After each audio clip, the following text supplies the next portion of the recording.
నమస్తే. Welcome to YR TV. నేను రంజిత్. తెలంగాణ రాష్ట్ర వ్యాప్తంగా జరుగుతున్న ప్రతి అంశంతో పాటు రాష్ట్ర రాజకీయాలలో జరిగే వాస్తవాలను కూడా చర్చించే ప్రయత్నం చేద్దాం. సో మొత్తానికి వైఆర్ టీవీ చాలా స్పష్టంగా ఉంది. నీతి, నిజాయితీ, నిబద్ధత, క్రమశిక్షణతో కూడిన వార్తలన్నీ నేను ప్రసారం చేసే ప్రయత్నం మొదలుపెట్టా. సో దాంట్లో భాగంగా ఫోన్ ట్యాంపరింగ్ ఎపిసోడ్ మీద దాదాపుగా నాకు వచ్చిన కాల్స్ చాలా వరకు వందలలో ఉంటాయి. వైఆర్ టీవీ ఎందుకు ప్రధానంగా కూడా ఫోన్ ట్యాంపరింగ్ వ్యవహారాన్ని ఎందుకు మాట్లాడలేదు, ఫోన్ ట్యాంపరింగ్ వ్యవహారం విషయంలో ఎందుకు మాట్లాడలేకపోతున్నారు, వాస్తవం ఏంటి అంటే బీఆర్ఎస్కి అనుకూలంగా పనిచేస్తున్నారా, కాంగ్రెస్ పార్టీకి సంబంధించి అదేవిధంగా శాటిలైట్ సంస్థలు కథనాలు పుంకాలుగా పూర్తి స్థాయిలో ప్రచారం చేస్తున్న తరుణంలో మీరెందుకు సైలెంట్గా ఉన్నారు, ఇది నా మీద ప్రధానంగా వచ్చిన చాలామంది అడిగిన ప్రశ్న. సో దానికి సమాధానం నిన్న చాలా క్లారిటీగా కుండ బద్దలు కొట్టినట్టుగా చాలా స్పష్టంగా తెలంగాణ పోలీస్ చాలా క్లారిటీగా కూడా ఇచ్చేసింది. నేను అందుకే చెప్పాను, ఆంధ్ర మీడియా గో బ్యాక్ అని చెప్పడానికి అదొక నినాదంగా మనం తెలంగాణ ప్రాంత ప్రజలందరం కూడా, ఇక్కడ ఉండే 4 కోట్ల మంది ప్రజలందరూ కూడా పనిచేయాలని చెప్పాను. ఎందుకంటే మనది తెలంగాణ గడ్డ.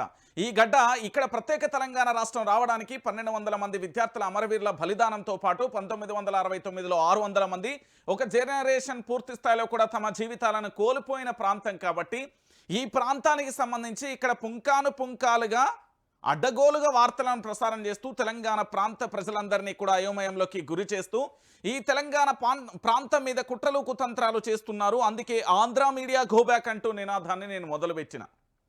చాలా స్పష్టంగా ఉంది. ఫోన్ ట్యాంపరింగ్ వ్యవహారంలో ఎవడికి వచ్చినట్టు వాడు నరం లేని నాలిక సవాలక్ష మాట్లాడుతుంది అంటారు కదా, గట్ల మాట్లాడేళ్ళు బై. నాకు చాలా బాధేసింది. ఎందుకంటే ఏదైనా ఒక వ్యవస్థలో పూర్తి స్థాయిలో కూడా ఏదైనా అంశం తెర మీదకి వచ్చినప్పుడు రాజకీయాలు అంటే రాజకీయ లబ్ధి కోసం వాళ్ళు పరస్పర ఆరోపణలు చేసుకోవడం సహజం. కానీ పూర్తి స్థాయిలో కూడా రాజకీయ ఆరోపణలు ఓకే, కానీ మీడియా సంస్థలు ఏకంగా ఇలా కూర్చొని ఎస్ మీరు చూస్తున్నారు ఫలానా హీరోయిన్, ఫలానా వ్యక్తి అంటూ రకరకాలుగా థంబ్నెయిల్స్ పెట్టి రకరకాలుగా పూర్తి స్థాయిలో ఆరోపణలు చేశారు. మరి ఈరోజు ఒక్కటన్నా నిజమైందా? అన్నీ ఫేక్, అన్నీ అబద్ధాలే అంటూ చాలా స్పష్టంగా తెలంగాణ పోలీసు స్పష్టం చేసింది. మరి ఈరోజు వాళ్ళు ఏం చేస్తారు? ఇదే రాష్ట్రానికి సంబంధించిన కేటీఆర్కు సంబంధించిన ఎపిసోడ్లో పూర్తి స్థాయిలో కూడా తన వ్యక్తిగతంగా కానీ తన ఫ్యామిలీకి కానీ అదేవిధంగా బీఆర్ఎస్ పార్టీకి ఇబ్బంది కలిగించే విధంగా రాతల రోతలతోని మీడియా పేరు చెప్పి రకరకాలుగా ప్రసారం చేశారు. మీ మీద దాడి జరిగితే ప్రజాస్వామ్యం మీద దాడి, మీడియా మీద దాడి, వట్టకాయలేం కాదు. తెలంగాణ రాష్ట్ర వ్యాప్తంగా పూర్తి స్థాయిలో కూడా లొట్టపీసు వార్తలు పెట్టుకొని మా తెలంగాణ మీద పూర్తి స్థాయిలో అనేక రకాలమైన అసంపూర్తిమైన పచ్చి అబద్ధాలను ప్రచారం చేశారు. ఈరోజు తెలంగాణ పోలీస్ ఏం చెప్పింది? ఫోన్ ట్యాంపరింగ్ ఎపిసోడ్లో ఎందుకు వైఆర్ టీవీ సైలెంట్గా ఉన్నది? నిజం అనేది నిలకడగా చాలా స్పష్టంగా తెలుస్తుందనే కదా.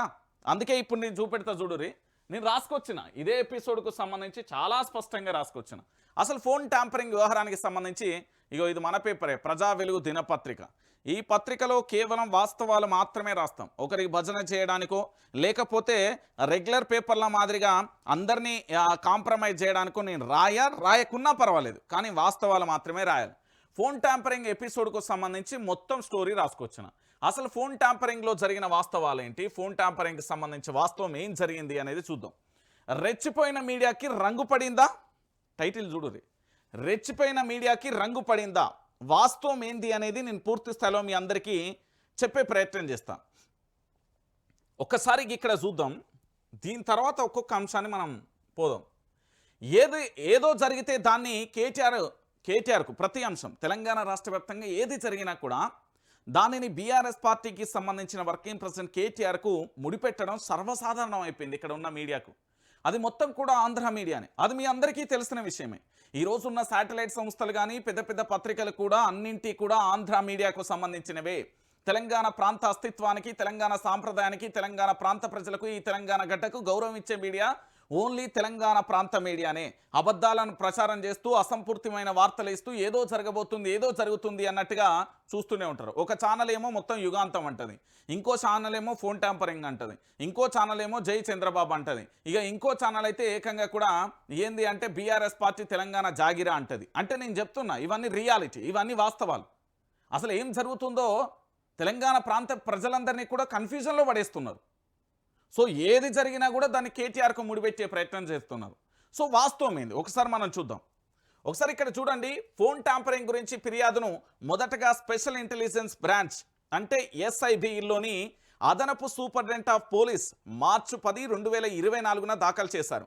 ఎస్ఐబి అనేది వామపక్ష తీవ్రవాదం యొక్క కదలికలు, దాంతోపాటు మాడ్యూళ్ల గురించి నిఘాను సేకరిస్తూ తెలంగాణ పోలీస్ ప్రత్యేక విభాగం, దీనికి సంబంధించి హైదరాబాద్ వెస్ట్ జోన్కు చెందిన పంజాగుట్ట పోలీసులు నమోదు చేశారు. ఉన్నతాధికారుల పర్యవేక్షణలో దర్యాప్తు సాగుతుండగా అప్పటి SIB chief T Prabhakar Rao నేతృత్వంలోని పోలీస్ అధికారుల బృందం ప్రముఖులైన వ్యక్తుల మొబైళ్లను దొంగచాటుగా విన్నట్టుగా ఆరోపణలు వెలుగులోకి వచ్చాయి. ఇక ఇదే అదునుగా టెలిఫోన్ ట్యాంపరింగ్ ఎలా జరిగిందో కూడా దర్యాప్తు బయటపడిందంటూ బీఆర్ఎస్ వర్కింగ్ ప్రెసిడెంట్ కేటీఆర్ పేరును ఈ కేసుతో ముడిపెడుతూ సోషల్ మీడియా, డిజిటల్ మీడియాలో ఎలాంటి ఆధారాలు లేకుండా పోలీసులు ధృవీకరించకుండానే ఎవరికి వారు రిపోర్ట్లు వెల్లడించడం ప్రారంభించారు. ఇక తెలంగాణలో విచక్షణ రాహిత్యంగా టెలిఫోన్ ట్యాంపరింగ్ జరిగిందని, కొంతమంది అగ్ర సినీ తారల సంభాషణలు కేటీఆర్ విన్నట్లుగా దర్యాప్తు అధికారులు కనుగొన్నారని అదుపు తప్పిన కొన్ని ఛానల్స్ కథనాలను పుంకాలుగా ప్రసారం చేసింది. నేనేం చెప్తున్నా అంటే, తెలంగాణలో ఏ సమస్య రాని అది కేటీఆర్కు ముడిపెట్టాలి. అసలు వాస్తవానికి ఎస్ఐబికి సంబంధించిన టి ప్రభాకర్ నేతృత్వంలో ఉన్నది ఏంది, ఈ దేశానికి సంబంధించి తీవ్రవాదుల కదలికలు లేదా మాడ్యూళ్ల గురించి నిఘా నేత్రానికి సంబంధించిన వ్యవస్థ. అయితే దీనికి సంబంధించి ఏం చేసిళ్ళు, లేదు కేటీఆర్ సంరక్షణలో, కేటీఆర్ ఆధ్వర్యంలో బీఆర్ఎస్ పార్టీ ప్రభుత్వం ఉన్నప్పుడు కొంతమంది హీరోయిన్లు, కొంతమంది హీరోలు, కొంతమంది రాజకీయ నాయకులై దొంగసాటుగా వీళ్ళందరూ ఫోన్లు విన్నారు అనేది ఇక రాత్రి పడుకున్నాక పొద్దుగాల ఇష్టాలకు ఏవేవి కళలతో అవన్నీ కూడా మొత్తం తెర మీద చెప్పే ప్రయత్నం చేసిండు మన గుమ్మడికాయ. ఇట్లా రకరకాలుగా ఒక్కొక్కరు వాళ్ళకి నచ్చినట్టుగా పూర్తి స్థాయిలో కూడా వార్తలను పుంకాలుగా ప్రచారం చేసిండు. మరి ఇవాళ తెలంగాణ పోలీస్ ఏమన్నది, తెలంగాణ పోలీస్ ఎందుకు కాదన్నది, తెలంగాణ పోలీస్ ఏం చెప్పింది, ఇదంతా అవసరం లేదు. ఏదంటే ఇష్టం వచ్చినట్టు చెప్పాలి. ఇక పేరు చెప్పేందుకు ఇష్టపడని కేసును దర్యాప్తు చేస్తున్న సీనియర్ అధికారి సమాధానాలతో ఫోన్ ట్యాంపరింగ్పై క్లారిటీ, ఏ ఆధారాలతో బీఆర్ఎస్ నేతలపై దుష్ప్రచారం చేశారు, ఏదో జరిగితే దాన్ని ఎందుకు కేటీఆర్కు ముడిపెట్టిర్రు, ఫోన్ ట్యాంపరింగ్పై ఇష్టానుసారంగా కథనాలను ఎందుకు ప్రచారం చేసిళ్ళు అనేది చెంపపెట్టు లాంటి వార్త ఇప్పుడు మీకు ఇవ్వబోతున్నా. రెచ్చిపోయిన మీడియాకి రంగు పడిందా? ఖచ్చితంగా ఆంధ్ర మీడియాకు రంగు పడింది.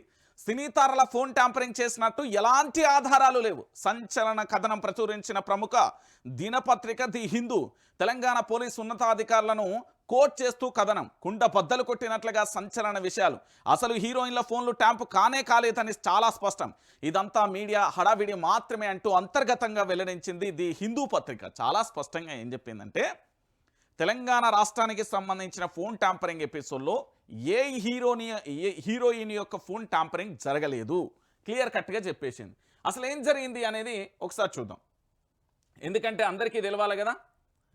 ఏ హీరోని కాంగ్రెస్ ప్రభుత్వం అధికారంలోకి వచ్చినప్పటి నుంచి ఫోన్ ట్యాంపరింగ్ చేస్తూ హడావిడి అంతా ఇంతా కాదు. దానికి తోడు హీరోయిన్ల ఫోన్ ట్యాంపరింగ్లు అయ్యాయని కాంగ్రెస్ ప్రభుత్వం ఇస్తున్న లీకులు, వాటి ఆధారంగా కొన్ని టీవీ ఛానళ్లు, యూట్యూబ్ ఛానళ్లు రెచ్చిపోతున్నాయి, సిగమెత్తుతున్నాయి. ఫోన్ ట్యాంపరింగ్ విషయంలో ఒకవైపు ఎంక్వైరీ జరుగుతుండగానే మరోవైపు ఇష్టానురీతిగా కథనాలతో కొందరు అడ్డగోలుగా వ్యవహరిస్తున్నారు. ప్రధానంగా ఆంధ్ర వత్తాసు మీడియా అయితే బరితెగించి వడ్డీ వారిస్తున్నది. ఇది శృతి మించి కొన్ని ఛానళ్లపై అల్లిన అబద్ధ కథనాలకు చివరికి ఆ టీవీ ఛానళ్ల ఆఫీసుల మీద నిరసనలు దాడి చేసే వరకు వెళ్ళాయి. ఇలాంటి పరిస్థితులను, నిజాలను నెగ్గు తెలుస్తూ ప్రముఖ దినపత్రిక ది హిందూ పూర్తి స్థాయిలో కూడా బరితెగించి వ్యవహరించిన మీడియాకు చెంపపెట్టు లాంటి వార్తను ప్రచురించింది. తెలంగాణ పోలీస్ ఉన్నతాధికారులను కోట్ చేస్తూ రాసిన ఒక సంచలనాత్మకమైన కథనం ప్రచురించింది. సినీతారుల ఫోన్ ట్యాంపరింగ్ చేసినట్టు ఎలాంటి ఆధారాలు లేవని ది హిందూ స్పష్టం చేసింది. అసలు హీరోయిన్ ఫోన్లు ట్యాంపే కాలేదని కుండ బద్దలు కొట్టింది. సినీతారులకు సంబంధించిన ఫోన్ ట్యాంపరింగ్ అయినట్లుగా ఏ ఆధారం లేదని, ఇదంతా మీడియా హడావిడి మాత్రమే ది హిందూ పత్రిక సదరు పోలీసు ఉన్నతాధికారులు స్పష్టం చేసినట్లుగా ది హిందూ పేర్కొనడం తెలంగాణ రాష్ట్ర రాజకీయాలలో ఆశ్చర్యాన్ని వ్యక్తం చేశాయి. అంటే హాట్ టాపిక్గా మారిపోయాయి. ఏం చెప్తున్నదంటే ది హిందూ పత్రికకు సంబంధించి అసలు ఏం జరగలే. ఒకసారి చూద్దాం. ఆ నెంబర్లతో హీరోయిన్లది ఒక్కటి లేదు. ఆ నెంబర్లలో హీరోయిన్లది ఏమైనా ఉన్నదా? ఈ కథనాలు బీఆర్ఎస్ కేడర్లో నిరసనకు దారితీస్తాయి. ఫలితంగా ఓ టీవీ ఛానల్ కార్యాలయంపై దాడులు జరిగాయి. ఈ కేసులో 2 ముఖ్యమైన భాగాలు ఉన్నాయని దర్యాప్తు పర్యవేక్షించే అధికారులు తెలిపినట్టుగా ది హిందూ తెలిపింది. మొదటిది ఫోన్ ట్యాంపరింగ్ కోసమే ప్రభాకర్ రావును సృష్టించారని ఆరోపిస్తూ స్పెషల్ ఆపరేషన్ టీమ్స్ ఎస్ఓటీ ద్వారా భద్రపరిచిన దాదాపు 4000 మొబైల్ ఫోన్ నెంబర్ల కాల్ డేటా ఆ రికార్డులను సంబంధించి కానీ లేదా ఈ 4000 మంది సభ్యుల సంభాషణ ట్యాప్ చేసినట్టుగా ఎలాంటి కన్వర్జేషన్ అందుబాటులో లేవని పేర్కొంది. 2023 అసెంబ్లీ ఎన్నికల సమయంలో ఫోన్లు ట్యాప్ చేశారనే ఆరోపణలు వస్తుండగా అందులో హీరోయిన్ల ఫోన్లు నంబర్ 1 కూడా లేదని, అయినప్పటికీ వారి ఫోన్లు ట్యాంపరింగ్ చేశారనే ఆరోపణ కామెంట్స్ ఎందుకు తెర మీదకి వచ్చాయో, ఏ ఆధారాలు లేకుండా కథనాలు ఎలా ప్రసారం చేస్తున్నారో అర్థం కావట్లేదని చెప్పింది. ఆయా ప్రశ్నలకు మాత్రం ఆధారాలు లేనప్పుడు మాట్లాడకూడదు అంటూ కేసు దర్యాప్తు చేస్తున్న ఓ అధికారి సమాధానం ఇచ్చేందుకు నిరాకరించారు. అంటే ఒకసారి ఆలోచించండి, ఈ తెలంగాణ రాష్ట్ర వ్యాప్తంగా ఏ హీరోయిన్కు సంబంధించిన ఫోన్ నెంబర్ ట్యాప్ కాలేదు. ఆడ ఏదైతే 4000 ఫోన్ నెంబర్లు ఉన్నాయో ఆ 4000 మొబైల్లకు సంబంధించి ఎక్కడా కూడా అందులో హీరోయిన్ల ఫోన్ నెంబర్లు లేవు. అంటే ఇన్నాళ్ళు పూర్తి స్థాయిలో ఇక్కడ ఏదైతే ఆంధ్ర మీడియా చేసిన ఆరోపణలన్నీ అబద్ధాలే అన్నట్టు. ఆంధ్ర మీడియా చెప్తున్న ప్రతి ఎపిసోడ్ కూడా అబద్ధమే. అంత స్పష్టంగా చెంపపెట్టు లాంటి వార్తతోని ది హిందూ పత్రిక ఏకంగా పూర్తి స్థాయిలో కూడా చాలా స్పష్టంగా చెప్పింది. మీ అందరికీ నేను చెప్తున్నా. అందుకే ఇక్కడ పూర్తి స్థాయిలో కూడా తెలంగాణ రాష్ట్ర వ్యాప్తంగా ప్రతి ఒక్కరు కూడా ఆలోచించాల్సిన విషయం ఏంటంటే, చాలామంది ఆరోపణలు చేస్తున్నారు డిస్కషన్లో కానీ ఇతరత్ర టీవీ ఛానళ్లలో బిగ్ డిబేట్లు పెట్టి అడగుకొని ఏంది అంటే హీరోయిన్ ఫోటో వేసుడు, ఫేస్ మీద మాస్క్ వేసుడు, ఇట్లా రకరకాలుగా చేస్తున్నారు. అసలు వాస్తవానికి 4000 ఫోన్లు ట్యాంపరింగ్ అయ్యాయని ఆరోపణ ఏదైతే ఉందో దాంట్లో ఎస్ఓటీకి సంబంధించి అప్పటి స్పెషల్ బ్రాంచ్కి సంబంధించి పెట్టిన ప్రభాకర్ నేతృత్వంలో హీరోయిన్లకు సంబంధించిన ఏ ఒక్క ఫోన్ నెంబర్ లేదని చాలా స్పష్టంగా తెలంగాణ పోలీస్ ది హిందూ పత్రిక స్పష్టం చేసింది. ఇక ఫోన్ ట్యాంపరింగ్ అనేది పెద్ద కుట్రే. మొత్తంగా ది హిందూ ఫోన్ ట్యాంపరింగ్కు సంబంధించిన విషయంలో ది హిందూ సాహసోపేతమైన కథనం ఏది ప్రచురించింది. తెలంగాణ సమాజం నుంచి ప్రశంసలు అందుకుంటుంది. ది హిందూ కథనంతో ఇన్నాళ్ళుగా కాంగ్రెస్ నాయకులు చెప్పింది అబద్ధమని, బీఆర్ఎస్ నాయకులు చెప్పేదే నిజమని తేలిపోయింది. అసలు ఏ ఆధారం లేకుండా కేసీఆర్ మీద, కేటీఆర్ మీద, హరీష్ రావు మీద కొన్ని మీడియా సంస్థలు ప్రసారం చేసిన కథనాలు అవాస్తవాలని తేటతెల్లమైపోయింది. కొన్ని అడ్డగోలు మీడియా సంస్థల ప్రచారానికి రేవంత్ రెడ్డి, మహేష్ కుమార్ గౌడ్, కొండా సురేఖ లాంటి నాయకులు కూడా వత్తాసు పలకడం ఇదంతా ఒక కుట్రలో భాగమని చాలా స్పష్టంగా కూడా అర్థమవుతున్నది.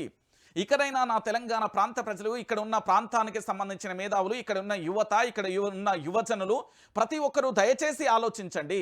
ఒక రాష్ట్రానికి సంబంధించిన ప్రాంతీయ పార్టీ మీద కుట్ర జరుగుతుందే తప్ప ఇక్కడ ఉండే జాతీయ పార్టీ అని కాంగ్రెస్ పార్టీ చెప్తున్నారు. దాంట్లో గతంలో మాట్లాడిన రేవంత్ రెడ్డి గారు కానీ, మహేష్ కుమార్ గౌడ్ కానీ, మంత్రి కొండా సురేఖ గారు కానీ మాట్లాడిన విషయాలన్నీ కూడా ఒక కుట్రలో భాగమని ది హిందూ పత్రిక చాలా స్పష్టంగా కూడా చాలా క్లియర్గా కూడా చెప్పిన పరిస్థితి కనబడుతుంది.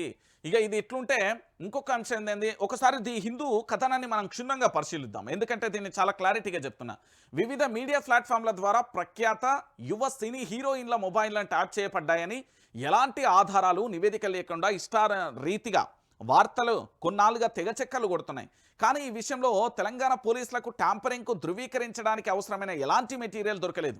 ఇక్కడ 2018 నుంచి 23 వరకు కావచ్చు, బీఆర్ఎస్ పాలనలో 2022 నుండి వివిధ రంగాలకు చెందిన వ్యక్తుల మొబైల్ ఫోన్లు ట్యాంపరింగ్ చేయబడ్డాయనే ఆరోపణలకు సిట్టు బృందం దర్యాప్తు చేస్తుంది. కొంతమంది వ్యక్తులను లక్ష్యంగా చేసుకొని ఫోన్లు ట్యాంపరింగ్ చేసి ఉండవచ్చని, ఇది గతంలో కూడా జరిగి ఉండవచ్చని, కానీ జరిగిందని నిరూపించడానికి ఎలాంటి ఆధారాలు లేవని ఈ కేసును దర్యాప్తు చేస్తున్నా, పర్యవేక్షిస్తున్న ఎవరు పేరు చెప్పేందుకు ఇష్టపడని ఓ సీనియర్ పోలీస్ అధికారి ఇంటర్నల్గా చెప్పినట్లుగా ది హిందూ ప్రాక్టికల్గా చెప్పింది. ది హిందూ పేపర్ తెలుసు కదా, దేశవ్యాప్తంగా అందరు చదువుతారు కదా, దానికంటూ ఒక క్రెడిబిలిటీ ఉంది కదా.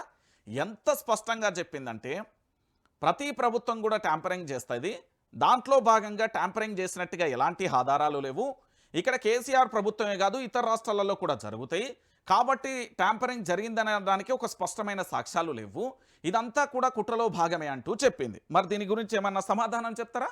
చెప్పని పరిస్థితి కనబడుతుంది. అంటే మీరు అందరూ ఆలోచించాల్సిన విషయం, అంతా కుట్రకోణం ఇది. ఎట్లా చేయాలి, ఏం చేయాలి, ఏ విధంగా చేయాలి, ఏ విధంగా ఇబ్బంది పెట్టాలి, ఇదే పని తప్ప ఇంకేమీ ఉండదని దయచేసి నేను తెలంగాణ ప్రాంతంలో ఉన్న ప్రతి ఒక్కరికి కూడా చెప్పే విషయం ఇదే. తెలంగాణ రాష్ట్ర వ్యాప్తంగా జరుగుతున్న ప్రతి ఎపిసోడ్ నేను చెప్పేది ఇదే. అందుకే ప్రతి ఒక్కరూ కూడా ఆలోచించాల్సిన విషయం ఏంటంటే, మన తెలంగాణకు సంబంధించిన మీడియాను చూడుర్రి, ఆంధ్ర మీడియాను చూడకుర్రి, దాన్ని బ్యాన్ చేయర్రి, గో బ్యాక్ ఆంధ్ర మీడియా అనుర్రి. నేను చెప్తున్నా కదా, ఇకనైనా బుద్ధి తెచ్చుకొని ఆంధ్ర మీడియానే మా తెలంగాణ ప్రాంత ప్రజల మీద, మా తెలంగాణ అస్తిత్వం మీద తిప్పగొడుతూ మాకు అనేక అబద్ధాలను వడ్డించి వారిస్తున్న ఆంధ్ర మీడియాకు నేను మళ్ళీ చెప్తున్నా, ఫోన్ ట్యాంపరింగ్ ఎపిసోడ్ అనేది గత ప్రభుత్వాలు కానీ ఇతర రాష్ట్రాలకు సంబంధించి కూడా నిఘా నేత్రంలో కానీ కొన్ని మాడ్యూళ్ళ విషయంలో కానీ కొన్ని ఉగ్రవాదుల కదలికల మీద కానీ అవేంది ఫోన్ ట్యాంపరింగ్ కదలిక నిఘా వ్యవస్థలో చూసుకుంటారు. ఎస్ఐబికి సంబంధించి ఎస్ఓటి స్పెషల్ బ్రాంచ్ కానీ కొన్ని రకంగా చూసుకుంటారు. కానీ ఇక్కడ విషయం ఏంటి అంటే ఇక్కడ ప్రతి విషయాన్ని కూడా కేటీఆర్కి అంటగట్టడమో లేకపోతే ఇంకెవరకు అంటగట్టడమో మాత్రం చేయకండి. ఇక నుంచి జాగ్రత్తగా ఉండు, ఒళ్ళు దగ్గర పెట్టుకోరు. ఎందుకంటే మా తెలంగాణ రాష్ట్రానికి సంబంధించిన ఉద్యమ నేత, బీఆర్ఎస్ పార్టీకి సంబంధించి 10 సంవత్సరాలుగా ఉన్న మాజీ మంత్రి, ప్రస్తుతం సిరిసిల్లకు సంబంధించిన MLA, BRS party working president మీద అడ్డగోలుగా వార్తలన్నీ కూడా వడ్డీ వారిస్తూ ఇకనైనా బుద్ధి తెచ్చుకోవాలని నేను చెప్తున్నా. ఎందుకంటే మీ దగ్గర ఎలాంటి ఆధారాలు లేకుండా, మీ దగ్గర ఎలాంటి నివేదికలు లేకుండా, ఏ అధికారి పూర్తి స్థాయిలో ప్రెస్ మీట్ పెట్టి వివరించకుండా మీకు నచ్చినట్టుగా, మీరు అనుకున్నట్టుగా, మీరు ఊహించినట్టుగా తప్పుడు ప్రచారాన్ని చేయకండి. ఇక్కడ చాలా స్పష్టంగా చెప్పారు, ఫోన్ ట్యాంపరింగ్ అనేది ఇక్కడ లేదురా నాయన, ఏ సినీ తార ఫోన్ నెంబర్ కూడా లేదు, ఇదంతా కూడా అంత ఫేక్ అంటూ చాలా స్పష్టంగా చెప్పారు. ది హిందూ పత్రికకు సంబంధించి ప్రతి విషయాన్ని కూడా ప్రజా వెలుగు పేపర్లో చాలా స్పష్టంగా రాసుకొచ్చిన నిన్న దాన్ని మొత్తం ట్రాన్స్లేషన్ చేసి మీ అందరికీ చూపెట్టాలి. వాస్తవం తెలంగాణ ప్రాంత ప్రజలకు చెప్పాలి. ఇప్పుడు కేటీఆర్కు సంబంధించి వ్యక్తిగతంగా మానసికంగా ఇబ్బంది పడ్డట్టే కదా, వాళ్ళ కుటుంబం కూడా మానసికంగా ఇబ్బంది పడ్డట్టే కదా, బీఆర్ఎస్ పార్టీకి అంతో ఇంతో బట్టగాల్సి మీదేసిరు కదా. మరి దీనికి సంబంధించి ఈ నష్టాన్ని ఎవరు పూడ్చాలి, ఈ నష్టానికి సంబంధించి ఎవరు న్యాయం చేయాలి? ఒకసారి మన అందరం ఆలోచిద్దాం. ఒక వ్యక్తి మీద ఆరోపణ చేయడం, ఒక వ్యక్తిని సమాజంలో చెడుగా సృష్టించడం, ఒక వ్యక్తికి పూర్తి స్థాయిలో ఏది పడితే అది ఆరోపించవచ్చు. కానీ నిజాలు అనేది నిలకడ మీద తెలుస్తుంది. తెలిసిన తర్వాత ఇప్పుడు వాస్తవాలు ఎవరికి చెప్తారు మీరు? ఇప్పుడు పోయి కేటీఆర్ కాలు పట్టుకొని తప్పైంది సార్, ఇక మేము చేయడం వల్ల మీకు మీ కుటుంబానికి ఇబ్బంది గురైందని చెప్తారా? పోయి ఏం చేస్తారు చెప్పురు? నాకు అర్థమవుతలేదు. ఫోన్ ట్యాంపరింగ్ ఎపిసోడ్లో హీరోయిన్ల ఫోన్ నెంబర్లే లేదని చెప్పిర్రు. చెప్పినప్పుడు ఇప్పుడు మీరు ఏం చేస్తారు అంటున్నా. ఒకసారి మీరు అందరూ కూడా ఆలోచించాలి దయచేసి. తెలంగాణ ప్రాంత ప్రజలు కూడా ఈ కాంగ్రెస్ పార్టీ చేస్తున్న కుట్రలు, ఈ కాంగ్రెస్ పార్టీ ప్రభుత్వం వడ్డీ వారిస్తున్న అబద్ధాలను మీరు దయచేసి తెలుసుకోవాలి. ఇది మన తెలంగాణ, మనం తెచ్చుకున్న రాష్ట్రం. ఆనాడు ఆంధ్ర పెత్తందారి వ్యవస్థ స్వయంగా పరిపాలన చేస్తే ఈరోజు ఇండైరెక్ట్గా మీడియాతోని పరిపాలన చేయించే విధంగా చేస్తున్నది మన తెలంగాణ అండి. మనం గోసపడ్డాం, మనం కష్టపడ్డాం, మనం పోరాటం చేసినాం, మనం ప్రాణాలు విడుచుకున్నాం, మనం ప్రత్యేక తెలంగాణ రాష్ట్రాన్ని తెచ్చుకున్నాం. ఈరోజు మన వ్యక్తుల మీద, మన అస్తిత్వం మీద, మన తెలంగాణ మీద, మన మీద కుట్రలు జరుగుతున్నాయి. తెలంగాణ ఎవరి జాగిరి అని చెప్పింది కదా, ఆ జాగిరి సంగతి కూడా ఇప్పుడు నేను చెప్తా. ఈ తెలంగాణ ఎవరి జాగిరి, ఏడ జాగిరి, ఎట్లయింది అనేది కూడా నేను ఆధారాలతో సహా తెచ్చిన మంచిగా చెప్తా. జర ఓపిక గినుర్రి. నేను చెప్తున్నా కదా, ఇవాళ ఏంది అంటే పూర్తి స్థాయిలో కూడా చాలా వరకు కూడా వాస్తవాలు తెలంగాణ సమాజానికి తెలవాలి, లేకపోతే ఇబ్బందికరమైన పరిస్థితులు ఎదుర్కొంటారు. ఇక ఇంకొక విషయం ఏంటంటే పూర్తి స్థాయిలో మా మిత్రుడు ఒక ఆయన ఒక ప్రశ్న అడిగిందట, దానికి సమాధానం చెప్పాలి. ఎందుకంటే తెలంగాణ రాష్ట్ర వ్యాప్తంగా జరుగుతున్న ఎపిసోడ్లలో వాస్తవాలు ఏంది అనేది అందరికీ తెలవాల్సిన పరిస్థితి కూడా ఉంటుంది. ఎందుకంటే ఇక్కడ ఏం జరుగుతున్నది, ఏమైపోతున్నది. అన్న గుడ్ మార్నింగ్ అన్నగారు, చిలక ప్రవీణ్ గురించి ఏమైనా తెలిస్తే తెలంగాణ ప్రాంత ప్రజలకు చెప్పుర్రి. ఆ చిలక ప్రవీణ్కు సంబంధించిన ఎపిసోడ్ మీకు ఎవరికి తెలియనట్టుంది. చిలక ప్రవీణ్ పూర్తి స్థాయిలో కూడా మహమ్మద్ షఫీకి సంబంధించి పర్సనల్ ట్రైనర్ ఉంటారు కదా, ఆయనకు సంబంధించి ఏదో ఇన్వెస్టిగేషన్ చేయబోయి దాంట్లో ఏదో పదాన్ని పూర్తి స్థాయిలో కూడా అక్కడ వాళ్ళ మనోభావాలను దెబ్బతీయడం పాటు వాళ్ళ మత విశ్వాసాలకు సంబంధించి ఏదో కాంట్రవర్సీగా పదాలు మాట్లాడడం వల్ల ఆయన మీద ఎఫ్ఐఆర్లు అయిన విషయం మీ అందరికీ తెలిసిన విషయమే. ఎందుకంటే ఒక వ్యక్తిని కానీ ఒక మతాన్ని కానీ కించపరచడం అనేది నిజంగా కూడా అది బాధాకరమైన విషయం. సో ఆయన ఏం మాట్లాడిండ్రు అనేది నేను ఆ వీడియో అయితే చూడలే. సో ఆయన ఆ వీడియో మీద పూర్తి స్థాయిలో కూడా వాళ్ళందరూ మన ముస్లిం మైనార్టీకి సంబంధించిన సోదరులు వివిధ జిల్లాలలో కంప్లైంట్ ఇచ్చిళ్ళు. కంప్లైంట్ ఇస్తే అది ఎఫ్ఐఆర్ అయింది. ఎఫ్ఐఆర్ అయితే వరంగల్లో ఆయన అరెస్టు చేసినట్టుగా సమాచారం అవుతుంది. ఆయన ఇప్పుడు ఇక్కడ జైలు జీవితంలో ఉన్నాడు, అంటే పూర్తి స్థాయిలో పోలీస్ స్టేషన్లో ఉన్నాడు. సో చిలక ప్రవీణ్ పోలీస్ స్టేషన్లో అంటే జైల్లో ఉన్నాడు, రిమాండ్కి వెళ్ళినట్టుగా తెలుస్తున్నది. సో ఒక మిత్రుడు చెప్పిండు, తోటి జర్నలిస్టు, నా కళ్ళ ముందే స్వయాన కూడా తను లొంగిపోయిండు అనేది ఒక మిత్రుడు, ఒక తోటి జర్నలిస్ట్ అయితే నాకు చెప్పిండు. సో అతను జైల్లో ఉన్నాడు అనేది వాస్తవం అండి. చిలక ప్రవీణ్ జైల్లో ఉన్నాడు, వరంగల్ జిల్లాకు సంబంధించిన జైలా, మరి ఏ జైలు అనేది నాకు కూడా స్పష్టంగా తెలియదు, కానీ జైల్లో రిమాండ్లోనైతే ఉన్న పరిస్థితి అయితే ఉంది. ఇది తెలంగాణ ప్రాంత ప్రజలకు తెలియకపోవచ్చు. చిలక ప్రవీణ్కు సంబంధించి మరి అడ్వకేట్లు ఎవరు వాదిస్తున్నారు ఏంది అనేది కూడా స్పష్టమైన సమాచారం అయితే నాకు కూడా లేదు. అంతకుముందు గతంలో అడ్వకేట్ బుచ్చిబాబు అయితే ప్రయత్నం చేసిండు. ఆ తర్వాత మళ్ళెవరు తన వైపు వాదిస్తున్నారో తెలియరు. తను మాత్రం జైల్లో ఉన్నారండి. అందుకే చిలక ప్రవీణ్కు సంబంధించి ఎక్కడా కనిపించట్లేదు. రైట్. ఇది ఇక దాని తర్వాత ఇంకొక అంశానికి పోదాం. ఏంది అంటే ఇక్కడ తెలంగాణ రాష్ట్ర వ్యాప్తంగా మరో రచ్చ ఏంది, ఇక్కడ పూర్తి స్థాయిలో కాళేశ్వరం ప్రాజెక్టు గురించి మీ అందరికీ తెలుసు కదా. అయితే నీళ్ళ విషయంలో కేసీఆర్ రంగంలోకి వస్తుండు. కేసీఆర్ కథన రంగంలోకి ఎందుకు రావాలి? నీళ్లు నిధులు నియామకాలు ఇది 2014 ముందు తెలంగాణ రాష్ట్రం రావడం కోసం మన ట్యాగ్లైన్.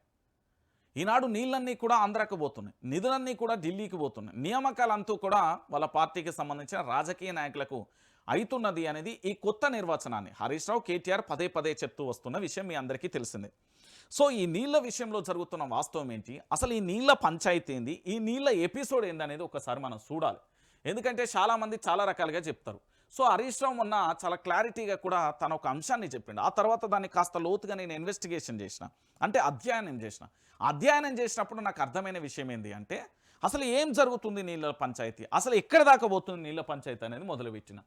కేసీఆర్ ఆదేశాలతోనే కాంగ్రెస్ సర్కార్కు అల్టిమేటం. మొత్తంగా వారం 10 రోజులలో కన్నపల్లి పంప్ హౌస్ మోటార్లు ఆన్ చేయకపోతే కేసీఆర్ నేతృత్వంలో లక్షలాది రైతులతో కలిసి కదిలి వెళ్లి కన్నపల్లి మోటార్లు ఆన్ చేస్తామని హరీష్ రావు హెచ్చరించారు. పరిస్థితి అంత తీవ్ర రూపం దాల్చక ముందే నీళ్లు ఇవ్వాలని ప్రభుత్వానికి హెచ్చరిస్తున్నట్లుగా తెలిపారు. కేసీఆర్ ఆదేశం మేరకు తాను ఈ ప్రెస్ మీట్ పెట్టినట్లుగా తెలిపారు. తానే స్వయంగా నాయకత్వం వహించి అన్ని జిల్లాల నుంచి లక్షలాది మంది రైతులను కలుపుకొని వస్తానని శనివారం తనను కలిసిన ఎమ్మెల్యేలతో కేసీఆర్ చెప్పినట్లుగా హరీష్ రావు గుర్తు చేశారు. వారంలో ఆన్ చేస్తేనేమో చెయ్యండి, లేకుంటే రైతుల కోసం ఎంత దూరమైనా వెళ్తామని హెచ్చరించడం తెలంగాణ పాలిటిక్స్లో ఇంట్రెస్టింగ్ చర్చకు దారితీసింది. అయితే ఇక్కడ విషయం ఏంటంటే మొన్న కేసీఆర్ గారి ఆరోగ్యం బాగోలేనప్పుడు బీఆర్ఎస్ పార్టీకి సంబంధించిన ఎమ్మెల్యేలు కానీ కొంతమంది నేతలందరూ కూడా అక్కడికి వెళ్ళిళ్ళు. అలాంటి సందర్భంలో కేసీఆర్ ఏం చెప్పిండంటే కన్నపల్లి నుండి రైతులకు నీళ్ళు ఎందుకు అందిస్తలేరు, నీళ్ళు అందించకపోతే మనమే స్వయంగా పోయి మోటార్లు ఆన్ చేద్దాం, మరి ప్రభుత్వానికైతే గడువిద్దామంటూ గడువిచ్చిన పరిస్థితి కనబడుతుంది. మరి ప్రభుత్వం ఏం ఆలోచిస్తుందో మనం కూడా చూడాలి. ఇక ఎన్డీఎస్ఏ దేశం కోసం పనిచేస్తుందా, కాళేశ్వరం కోసం పనిచేస్తుందా? ఈ ఎన్డీఎస్ఏ ఇచ్చిన రిపోర్ట్ ఆధారంగానే కాళేశ్వరం మీద దర్యాప్తు అనేది జరుగుతుంది. అసలు ఏం చెప్తుంది ఇది ఇలా ఉంటే కాళేశ్వరంలోని మేడిగడ్డ పిల్లలు కుంగిన 5 రోజులలోనే ఆగమేఘాల మీద చేరుకున్న ఎన్డీఎస్ఏ బృందం అదే గోదావరిపై పోలవరంలో డయాఫ్రమ్ వాల్ కొట్టుకుపోయిన 2,000 కోట్ల నష్టం జరిగినా ఎందుకు స్పందించలేదని హరీష్ రావు నిలదీశారు. ఇక ఎస్ఎల్బీసీ సుంకిశాల కుప్పగూలినా ఎందుకు రాలేదని ప్రశ్నించారు. అంటే కాళేశ్వరానికి ఒక నీతి, పోలవరం ఎస్ఎల్బీసీకి మరో నీత, ఇదెక్కడి న్యాయం, ఇదెక్కడి దుర్మార్గం అని నిప్పులు చెరిగారు. ప్రధాని నరేంద్ర మోడీ, సీఎం రేవంత్, కేంద్ర మంత్రి కిషన్ రెడ్డి మైత్రి బంధంతోనే కాంగ్రెస్ సర్కార్ బీజేపీ వెనకేసుకొస్తుందని, ఈ విషయం ప్రజలందరికీ తెలుస్తుందని స్పష్టం చేశారు. కాంగ్రెస్ బీజేపీ ఢిల్లీలో కొట్లాడుతూ గల్లీలో చేతులు కలుపుతున్నాయని ఎద్దేవా చేశారు. ఎన్డీఎస్సీ అసలు దేశం మొత్తం కోసం పనిచేస్తుందా, కేవలం కాళేశ్వరం కోసమే పనిచేస్తుందా అర్థం కావట్లేదన్నారు. పోలవరంలో ఏంది అంటే పూర్తి స్థాయిలో వాల్ కూలిపోతే తిరిగి నిర్మిస్తున్నారు, కానీ కాళేశ్వరం విషయంలో మాత్రం కాంగ్రెస్ ప్రభుత్వం చోద్యం చేస్తుందని ఆగ్రహం వ్యక్తం చేశారు.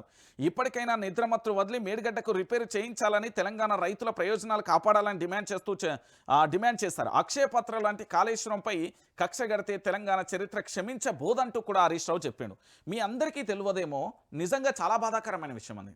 ఈ తెలంగాణలో ఏకైక ప్రాజెక్ట్, తెలంగాణలో 4 కోట్ల మందికి తెలిసిన ప్రాజెక్ట్, ప్రతి నోట్లో ప్రతి నాలిక నుంచి ఉత్తరించిన పదం కాళేశ్వరం కాళేశ్వరం కాళేశ్వరం. కాళేశ్వరంలోని 1-2 పిల్లర్లు కుంగినాయండి అంతే. దానికి ఎన్డీఎస్సీ వచ్చి పూర్తి స్థాయిలో దర్యాప్తు చేస్తున్నది. మరి మన కాంగ్రెస్ ప్రభుత్వం అధికారంలోకి వచ్చిన తర్వాత ఎస్ఎల్బీసీకి సంబంధించిన ప్రమాదం జరిగింది కదా, ఇతర రాష్ట్రాలకు సంబంధించిన వ్యక్తులు చనిపోయారు కదా, దాని మీద ఏమన్నా దర్యాప్తు చేస్తుందా అండి? లేదు. సరే దాన్ని పక్కన పెడదాం. ఆంధ్రప్రదేశ్కు సంబంధించిన పోలవరం వాళ్ళైతే కొట్టుకుపోయింది కదండి, దాని మీద ఏమన్నా దర్యాప్తు చేస్తుందా అండి? లేదు. మళ్ళీ మన తెలంగాణ రాష్ట్రంలోనే సుంకిశాల ప్రాజెక్టు కుప్పకూలిపోయింది కదా లోపట నిర్మాణంలో ఉన్న దశలో, దాని గురించి ఏమన్నా చేస్తుందా అండి? లేదు. మరి ఎన్డీఎస్ఏ పూర్తి స్థాయిలో కేవలం కాళేశ్వరం మీద, అది బీఆర్ఎస్ ప్రభుత్వం మీద ఎందుకు చేస్తున్నది? రాజకీయ కక్ష. భారతీయ జనతా పార్టీ, కాంగ్రెస్ పార్టీ ఇద్దరు కలిసి ఆడుతున్న ఒక డ్రామాలో బీఆర్ఎస్ పార్టీని బలిపశువు చేయాలని, బీఆర్ఎస్ పార్టీ మీద బట్టగాల్చి మీదేసి బీఆర్ఎస్ పార్టీని అనేక రకాలుగా ఇబ్బందులకు గురి చేస్తున్నారు. ఈ విషయం తెలంగాణ యావత్తు సమాజం తెలుసుకోవాలి. ఇక రైతు ఉద్యమం చూస్తారా, మోటార్లు ఆన్ చేస్తారా? ఇక్కడ విషయం ఏంది అనేది చాలామందికి కూడా తెలియదు. బటన్ నొక్కితే చాలు ఎస్ఆర్ఎస్పి కింద 18 లక్షలు, మిడ్మానేర్ కింద 1,00,000 ఎకరాలు, కాళేశ్వరం కింద 2 లక్షల ఎకరాల ఆయకట్టుకు మొత్తంగా 15 జిల్లాలలోని 21 లక్షల ఎకరాలలో 2 పంటలు పండించుకునే అవకాశం ఉంటుందని హరీష్ రావు ఏది పూర్తి స్థాయిలో కూడా చెప్పిండు. ఏమని చెప్పిండు అంటే, ఏదైతే పూర్తి స్థాయిలో కూడా వీళ్ళు చెప్తున్నారుగా, కన్నెపల్లి పంప్ హౌస్కు సంబంధించిన మోటార్ ఒక్కటి ఆన్ చేస్తే మొత్తం 15 జిల్లాలలో, మన 33 జిల్లాలో 15 జిల్లాలలో దాదాపుగా 21 లక్షల ఎకరాలలో రైతులు పంట పండించుకోవచ్చు అని చెప్తున్నాడు.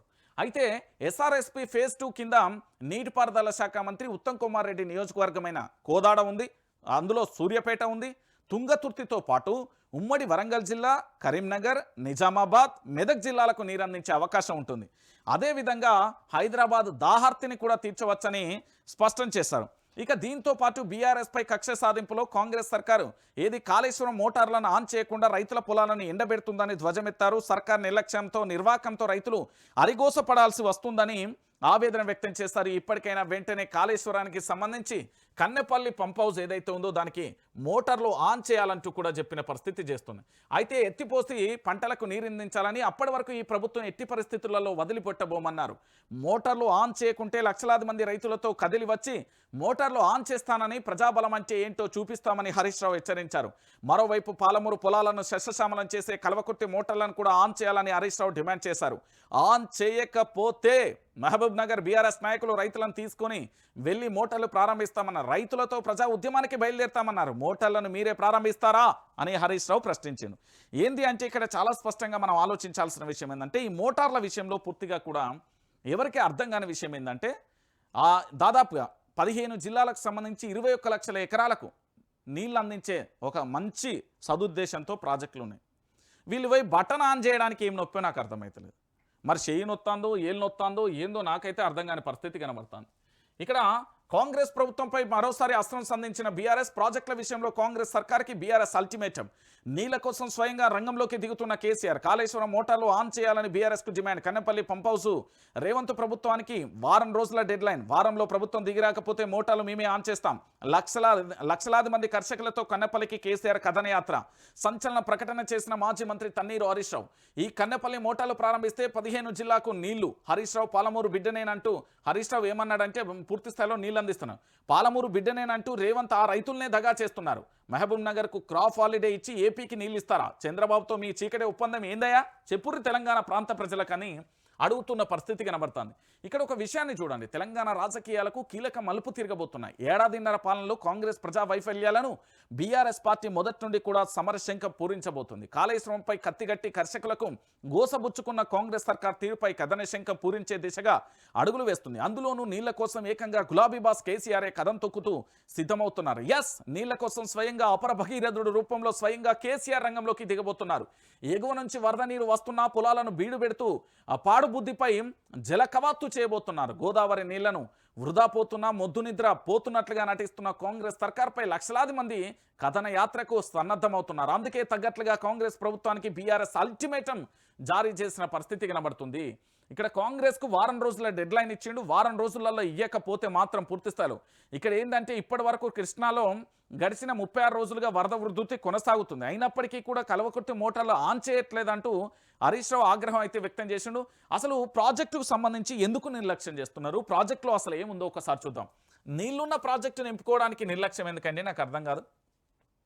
కాళేశ్వరంలో 80 పిల్లర్లలో 2 పిల్లర్లు కుంగితేనే రాద్ధాంతం చేశారు.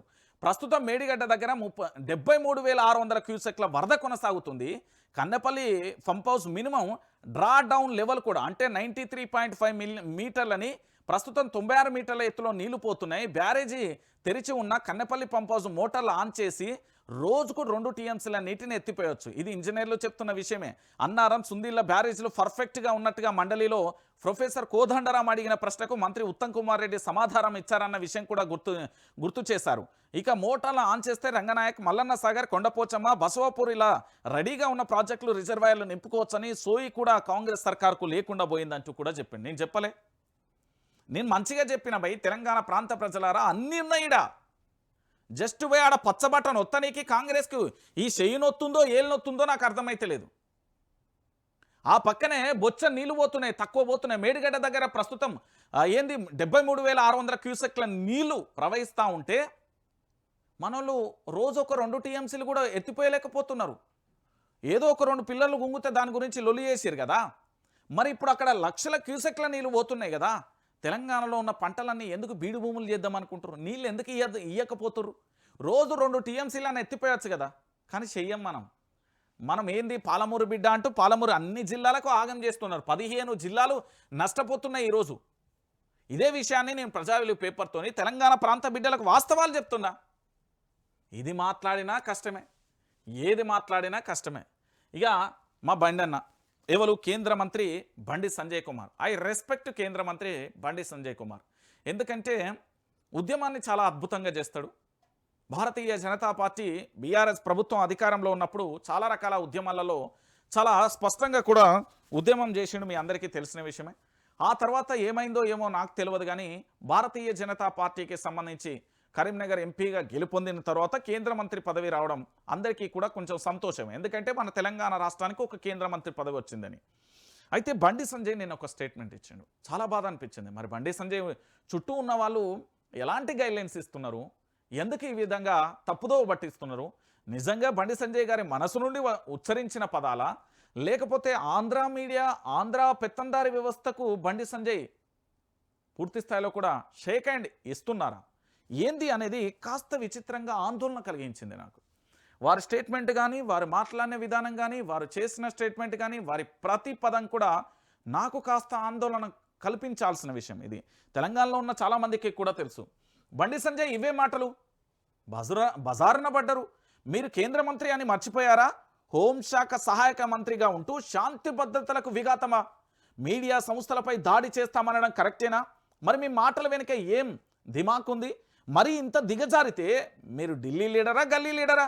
బండి సంజయ్ వ్యాఖ్యల మీద సోషల్ మీడియా, నెటిజన్లు, రాజకీయ విశ్లేషకులు అడుగుతున్న ప్రశ్నలు. ఎస్, బండి సంజయ్ గారు మీరంటే నాకు చాలా గౌరవం. ఎందుకంటే ఉద్యమాన్ని చేసే వ్యక్తులు, రాజ్యంతో యుద్ధం చేసే వ్యక్తులు అంటే నాకు చాలా ఇష్టం. ఎందుకంటే రాజ్యంతో యుద్ధం చేస్తున్నప్పుడు వ్యక్తిగత జీవిత రేఖలన్నీ అన్ని చిక్కులలో ఉంటాం. వాటన్నింటినీ ఎదుర్కొని పోరాటం చేస్తారు చూడు, అది గొప్ప మనసే.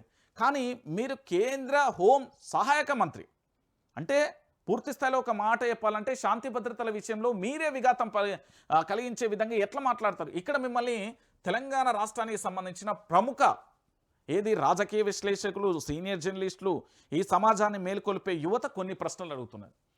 ఏంటి అంటే మీరు కేంద్ర మంత్రి అనే విషయం మర్చిపోయారా? ఇది ఒకటి క్లారిటీ చెప్పండి. మీ హోం సహాయక మంత్రిగా ఉంటూ శాంతి భద్రతలకు విఘాతం కల్పించే మాటలు దేనికి సంకేతం? 2, మీడియా సంస్థల మీద దాడి చేస్తానమనడం కరెక్టేనా? 3, 4 వచ్చేసి మీ మాటల వెనుక ఏం దిమాకు ఉంది, అంటే ఏం మతలబు ఉంది, ఏం కథ ఉంది, అది తెలంగాణ ప్రాంత ప్రజలకు చెప్పుర్రి. మరి ఇంతలా దిగజారితే మీరు ఢిల్లీ లీడరా, గల్లీ లీడరా? ఇది ఒక క్లారిటీ రావాలి. ఇక దీంతో పాటు బండి సంజయ్ వ్యాఖ్యల మీద సర్వత్రా విమర్శలు అయితే వస్తున్నాయి. నోరేసుకొని అరవడం తప్పితే బండి సంజయ్ దగ్గర సబ్జెక్ట్ లేదని ఇతర పార్టీల నేతలు తరచూ విమర్శిస్తుంటారు. బీజేపీ రాష్ట్ర అధ్యక్షుడిగా ఉన్నప్పుడు ఇప్పుడు కేంద్ర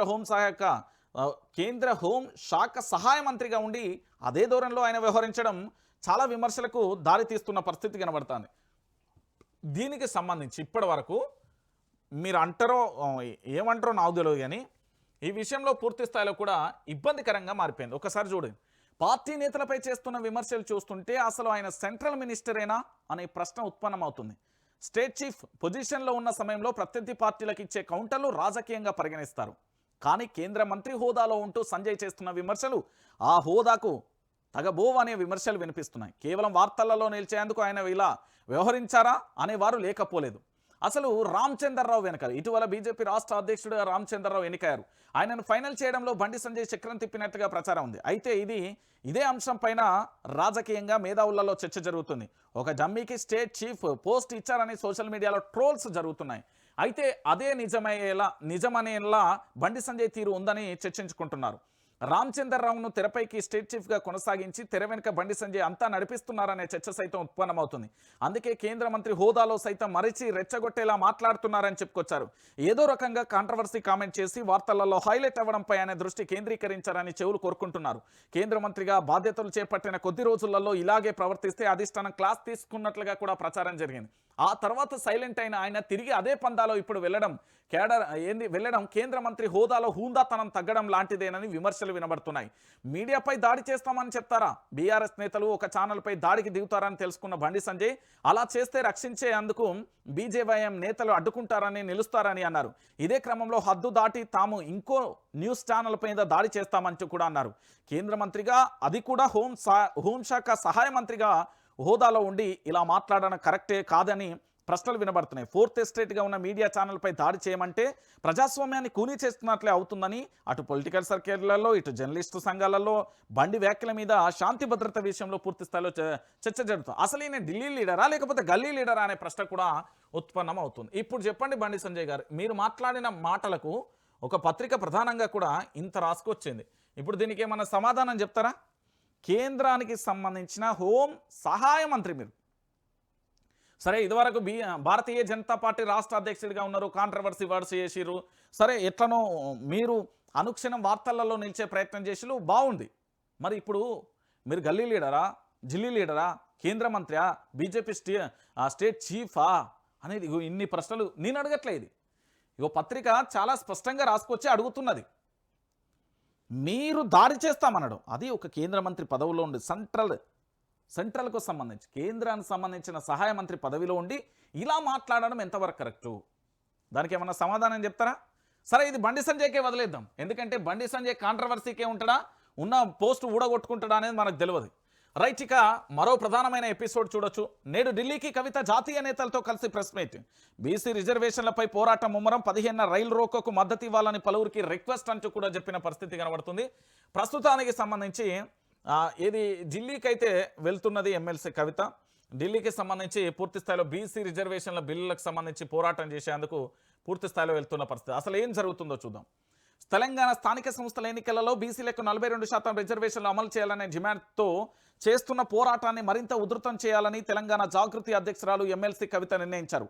ఈ మేరకు ఆమె మంగళవారం ఢిల్లీకి వెళ్లనున్నారు. అక్కడ పలువురు జాతీయ నేతలతో భేటీ కానున్నారు. అనంతరం హస్తినాల్లో ప్రెస్ మీట్ నిర్వహించబోతున్నట్లుగా సమాచారం. బీసీ బిల్లులు తీసుకురావాలని కేంద్రంపై ఒత్తిడి తెచ్చేందుకు జూలై 17న జాగృతి ఆధ్వర్యంలో రైలు రోకో చేపడుతుండగా మద్దతు కూడగట్టేందుకు ఇప్పటికే పలు పార్టీల నేతలను కవిత కలుసుకున్నారు.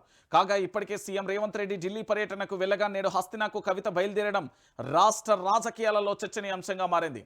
స్వర్ణకారులపై వేధింపులు ఆపాలి, బంగారం, వెండి ఆభరణాలు తయారు చేసే స్వర్ణకారులపై పోలీసుల వేధింపులు ఆపాలని ఎమ్మెల్సీ కవిత డిమాండ్ చేశారు. వారిని కాపాడుకోవాల్సిన బాధ్యత ప్రతి ఒక్కరిపై ఉందని తెలిపారు. ఈ మేరకు సోమవారం ఒక వీడియో సందేశాన్ని కూడా విడుదల చేశారు. దొంగ బంగారం కొన్నారని పోలీసులు స్వర్ణకారులపై కేసులు పెట్టి వేధిస్తున్నారని, కానీ చోరీ చేసే వారిని మాత్రం పట్టుకోలేకపోతున్నారని విమర్శించారు. పోలీసుల వేధింపులు తట్టుకోలేక కొందరు స్వర్ణకారులు ఆత్మహత్యలు చేసుకుంటున్నారని ఇది తీవ్రంగా కలిచివేసిందన్నారు. ఎలాంటి పరిస్థితులు వచ్చినా ఎదుర్కోవాలి తప్ప ఆత్మహత్యలు పరిష్కారం కావు అంటూ కూడా ఎమ్మెల్సీ కవిత చెప్పిన పరిస్థితి కనబడుతుంది. ఈరోజు హైలైట్ విషయం ఏంటంటే, ఢిల్లీలో మన రాష్ట్ర ముఖ్యమంత్రి యనుమల రేవంత్ రెడ్డి గారు ఉన్నారు. అధికార పార్టీకి సంబంధించి ఒక ముఖ్యమంత్రి, అదేవిధంగా విపక్షానికి సంబంధించి బీఆర్ఎస్ పార్టీకి సంబంధించిన ఎమ్మెల్సీ, జాగృతి వ్యవస్థాపక అధ్యక్షురాలు ఎమ్మెల్సీ కవిత కూడా బీసీకి సంబంధించిన నినాదం ఏదైతే 42% స్థానిక సంస్థలలో రిజర్వేషన్లు ఉన్నాయో ఆ రిజర్వేషన్లు అమలు చేయాలని ఈరోజు పలువురికి సంబంధించిన కేంద్రానికి సంబంధించిన చాలామంది కీలక నేతలతో ప్రెస్ మీట్ పెట్టడానికి అక్కడికి వెళ్తున్నారు. ఎందుకంటే జూలై 17వ తారీఖు దాదాపుగా ఎగ్జాక్ట్గా 10 రోజులు ఉన్నది. 10 రోజులలో పూర్తి స్థాయిలో కూడా ప్రెస్ మీట్ పెట్టేందుకు ఏంది అంటే ఆ రైలు రోకో చేస్తున్నది కదా, దానికి మద్దతు కోసం వెళ్తున్న పరిస్థితి అయితే కనబడుతుంది. సో మద్దతు ఎలా వస్తుంది ఏంటి అనేది కూడా మనం వేచి చూడాల్సిన పరిస్థితి అయితే కనబడుతుంది. ఇక దాంతో పాటుగా ఈ అంశాన్ని చూడు, మీరు చాలా ఆనందపడతారు. నేను చెప్పిన కదా 2028 సువర్ణాక్షరాల సవర్ణాక్షరాల ఏ అక్షరాలతో ఎట్లా రాసుకుంటారో మీ ఇష్టం, పెన్నుతోనే రాసుకుంటారా దేనితోనన్నా రాసుకుంటారు. 2028లో కల్వకుంట్ల చంద్రశేఖరరావు అనే నేను తెలంగాణ రాష్ట్ర ముఖ్యమంత్రిగా ప్రమాణ స్వీకారం చేస్తున్నాను. దాదాపుగా 30 ఏళ్ళు మళ్ళీ బీఆర్ఎస్ పార్టీ అధికారంలో ఉంటుంది. నేను గతంలో కూడా చెప్పినా ఇదే బీఆర్ఎస్ పార్టీ వైఫల్యాలను ప్రశ్నించే తరుణంలో అప్పటి ప్రభుత్వం మీద హుక్కుపాదం పెట్టినప్పుడు ఒక రాష్ట్రానికి ముఖ్యమంత్రి అయితే ఒక ప్రత్యేక రాష్ట్రాన్ని తీసుకొచ్చిన తర్వాత శాశ్వతంగా దాదాపుగా 30 నుంచి 40 సంవత్సరాలు ముఖ్యమంత్రిగా కొనసాగవచ్చు, ఉండొచ్చు కూడా. అంత పట్టుంటుంది. కానీ కొన్ని వైఫల్యాలు, కొన్ని అతిక్రమణల వల్ల, కొన్ని తప్పిదాల వల్ల బీఆర్ఎస్ ప్రభుత్వం కోల్పోయింది అనుకోరి. సరే, అది సెకండరీ పక్కన పెడితే 2028లో బీఆర్ఎస్ పార్టీ మాత్రం అధికారంలోకి మామూలుగా రాదండి. ప్రజల ఆగ్రహ జ్వాలల నుంచి వస్తున్న ఒక్కొక్క ఓటును చూడడం కోసమైనా 2028 ఎన్నికల కోసం వెయిట్ చేయరు. నేను చెప్తున్నా కదా. ఎందుకు ఈ మాట చెప్తున్నా అంటే, సోమవారం తెలంగాణ భవన్లో మెదక్ కాంగ్రెస్ నాయకులు ఎవరు జీవన్ రావు, నరేందర్లకు గులాబీ కండువా కప్పి బీఆర్ఎస్లోకి స్వాగతిస్తున్న వర్కింగ్ ప్రెసిడెంట్ కేటీఆర్, మాజీ మంత్రి హరీష్ రావు, పార్టీ నేతలు పద్మా దేవేందర్ రెడ్డి, షేర్ సుభాష్ రెడ్డి తదితరులు అంటూ కూడా చూడొచ్చు. తెలంగాణ రక్తంలోనే తిరుగుబాటు, రేవంత్కు కర్రుగాల్చి వాతబెట్టే సమయం వచ్చింది. నువ్వు ఏం చేశావని రైతులను సంబరాలు చేసుకోవాలి. పోస్టు పెట్టి ప్రశ్నించినందుకు పోలీసులతో కొట్టిస్తావా? రోకలి బండలు ఎక్కించడమేనా ఇందిరమ్మ రాజ్యం? రేవంత్పై BRS working president KTR fire. 200 మంది కాంగ్రెస్ కార్యకర్తలు బీఆర్ఎస్లో చేరిక. మెదక్ నుంచి తెలంగాణ భవన్కు వెల్లువ ఏంది కాంగ్రెస్ క్యాడర్. ఇక ఎమ్మెల్యే సొంత ఊరిలో హస్తం పార్టీకి షాక్ అంటూ కూడా చెప్తున్న పరిస్థితి కనబడుతుంది. నేనేమంటున్నానంటే ఇవన్నీ ట్రైలర్స్ మాత్రమే, అసలు సినిమా ముందు ఉందండి. ఇప్పుడు మీరు చూస్తున్నది మాత్రం చాలా ట్రైలర్లు మాత్రమే. మొత్తం మనం ఏమంటారు, ప్రోమోలు, ట్రైలర్లు మాత్రమే. అసలు సినిమా 2028లో ఉంది. ఈరోజు ఓన్లీ మెదక్ పార్లమెంటుకు సంబంధించే మీరు చూస్తున్నారు. తర్వాత వరంగల్ వస్తుంది, కరీంనగర్ వస్తుంది, ఖమ్మం వస్తుంది, నిజామాబాద్ వస్తుంది, రంగారెడ్డి వస్తుంది, ఆదిలాబాద్ వస్తుంది, అన్ని జిల్లాలు వస్తాయి. ఒక్కొక్కరిగా కథం దొక్కుతారు. 2028 మళ్ళీ కేసీఆర్ రావాలి, కేసీఆర్ సారథ్యంలోనే ఇక్కడ ప్రభుత్వం ఉండాలని అన్ని రాజకీయ పార్టీలు. మీరు అనుకుంటున్నారేమో కాంగ్రెస్ పార్టీకి సంబంధించిన నేతలు మొత్తం క్యూ కట్టేది తెలంగాణ భవన్కు. బీజేపీ నేతలు కూడా బీఆర్ఎస్లోకి వచ్చిన ఆశ్చర్యం లేదు. ఎందుకంటే వాళ్ళు కూడా విసికి వేసారిపోయారు. నాయకత్వ లోమ్యతోని అనేక రకాలుగా ఏం చేద్దామన్నా వాళ్ళకు సరైన ఏంది పూర్తి స్థాయిలో కూడా వాళ్ళకు ఒక రక్షణ కానీ ఒక పూర్తి స్థాయిలో ఏది లేకపోవడంతో వాళ్ళు కూడా బయటకు వచ్చే అవకాశాలు చాలా స్పష్టంగా ఉన్నాయి. ఈరోజు మెదక్ జిల్లాకు సంబంధించిన పార్లమెంటే చూస్తున్నారు. కానీ నేనేమంటున్నా అంటే ఇది మొత్తం మీరు చూసేది మాత్రం ఇది కేవలం ట్రైలర్ మాత్రమే, అసలు సినిమా ముందుంది అనే విషయాన్ని మీరు గుర్తుపెట్టుకోరు. అతి త్వరలోనే ఉంటుంది. నేను చెప్తున్నా కదా, ఇగో ఇది చూసిలా. నమస్తే తెలంగాణ, బీఆర్ఎస్ కృషి వల్లనే రైతులకు ఫ్లాట్లు. ఫార్మాసిటీపై కాంగ్రెస్ సర్కార్ పూటకో మాట రద్దని ఒకసారి ఉందని మరోసారి చెప్తున్నది. ఇప్పుడేమో గ్రీన్ ఫార్మాసిటీ కడుతున్నామంటూ వ్యాఖ్యలు. కాంగ్రెస్ నాయకులు చెప్పే వాటిలో ఏది నిజం? రైతులకు ఇచ్చిన మాటకు సర్కార్ కట్టుబడి ఉండాలి. సబితా ఇంద్రారెడ్డి డిమాండ్. ఫార్మాసిటీ రైతులకు లాటరీ పద్ధతిలో ఫ్లాట్ల కేటాయింపు. మాజీ మంత్రి సబితకు కృతజ్ఞతలు, ఇక ఫార్మా రైతులకు కృతజ్ఞతలు అంటూ కూడా చెప్పిన పరిస్థితి కనబడుతుంది. సో మొత్తానికి నేను ఏమంటున్నానంటే, రైతులను కాపాడుకున్న ఏ ప్రభుత్వాలైనా, యువతను కాపాడుకున్న ఏ ప్రభుత్వాలైనా, జర్నలిస్టులను, ప్రజా సంఘాలను, ప్రజా హక్కులను, పౌర హక్కులను లేదా ఇతరత్ర ఈ సమాజం కోసం పాటుపడుతున్న వాళ్ళని రక్షించినప్పుడు ఖచ్చితంగా ఆ ప్రభుత్వం అనేది శాశ్వతంగా చరిత్ర పుటలలో నిలిచిపోతుంది, చరిత్రలో ఉండిపోతుంది. నేను చెప్తున్నా కదా, నువ్వు రైతులను విస్మరించి లేదా యువతను విస్మరించి లేదా ఇక్కడ పోరాటం చేస్తున్న వాళ్ళని విస్మరిస్తే అదే చివరి ఆరాటం, అదే చివరి పోరాటంగా మారిపోతుంది. అంతకు మించి ఇంకేముండదు. నేను చెప్తున్నా కదా, ఎందుకు నేను ఈ విషయాన్ని చెప్తున్నానంటే తెలంగాణ రాష్ట్ర వ్యాప్తంగా ఉన్న ప్రతి ఒక్కరికి కూడా తెలిసిన విషయమే కదా. రైతుల కోసం మనం ఎంత పోరాటం చేయాలి, రైతుల కోసం మనం ఏం చేయాలనేది కూడా అందరికీ తెలిసిన విషయమే. ఇక దాంతోపాటు గిది ఏది అన్నా, ఓ అన్నా ఉన్నావా, అన్నా అక్క ఉన్నావా, ఓ తాత ఉన్నావా, అయ్యో నీకు ఇల్లు రాలే కదా. ఎందుకు రాలే? ఇల్లు అనేది కట్టుకోలేకపోతున్నాం. మన శక్తి సామర్థ్యాలు కానీ ప్రభుత్వం పూర్తి స్థాయిలో ఇళ్ళని ఇస్తా అన్నది, కానీ నీకు ఇల్లు రాలే కదా. ఇందిరమ్మ ఇల్లు ఇస్తాం, ప్రతి ఒక్కరికి కూడా కట్టుకోవడానికి ఇందిరమ్మ ఇల్లు ఇస్తాం అన్నారు. కానీ ఇవన్నీ నోటి మాటల ద్వారా వచ్చి అవి ఖతమైపోతున్నాయి. ఒక్కసారికి ఇది చూడు, 20,000 ఇందిరమ్మ ఇల్లు రద్దు. అనర్హులు కాదని నేతల అనుచరులకు ఇళ్ల మంజూరు చేసిన ఫలితం. నిర్మాణం మొదలయ్యాక మధ్యలో పన్నుల నిలిపివేత. PMAY యాప్ ద్వారా బయటపడుతున్న అనర్హులు. నిబంధనలకు విరుద్ధమైన ఎంపికలంటూ రెడ్ మార్క్. దాదాపు 20,000 ఇండ్లకు కేంద్రం నుంచి చుక్కేదురు.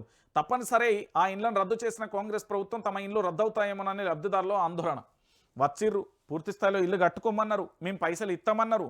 వాళ్ళు ఏంది సాఫ్ చేసిళ్ళు, ఆడ పిల్లర్ పొక్కలు తీసిళ్ళు, పిల్లర్లు పోసిళ్ళు, బెడ్ పోసిళ్ళు, ఇటుక పిల్లలు కూడా పెట్టిళ్ళు. ఇప్పుడు ఏమంటున్నారు, లేదు నిబంధనలకు విరుద్ధంగా ఉన్నది, మేము ఇయ్యలేకపోతున్నాం. కేంద్రానికి సంబంధించిన ఏదైతే PMAY యాప్ ఉందో దాని ద్వారా పూర్తి స్థాయిలో కూడా క్లారిటీ వచ్చేసింది. చాలామందికి ఇందిరమ్మ ఇల్లు రావట్లేదు. అంటే మీరు అందరూ కూడా ఆలోచించండి ఒకసారి, ఇందిరమ్మ ఇల్లు ఎందుకు ఇవ్వలేకపోతున్నారు? ఇందిరమ్మ ఇళ్ళ విషయంలో ఏం జరుగుతున్నది? తెలంగాణ ప్రాంత ప్రజలందరూ కూడా ఆలోచించుకోవాలి. ఇందిరమ్మ ఇళ్ల విషయంలో పూర్తి స్థాయిలో కూడా దాదాపుగా 20,000 ఇండ్లు రద్దయిపోయినాయి అంటే 20,000 కుటుంబాలు రోడ్డున పడ్డట్టే కదా.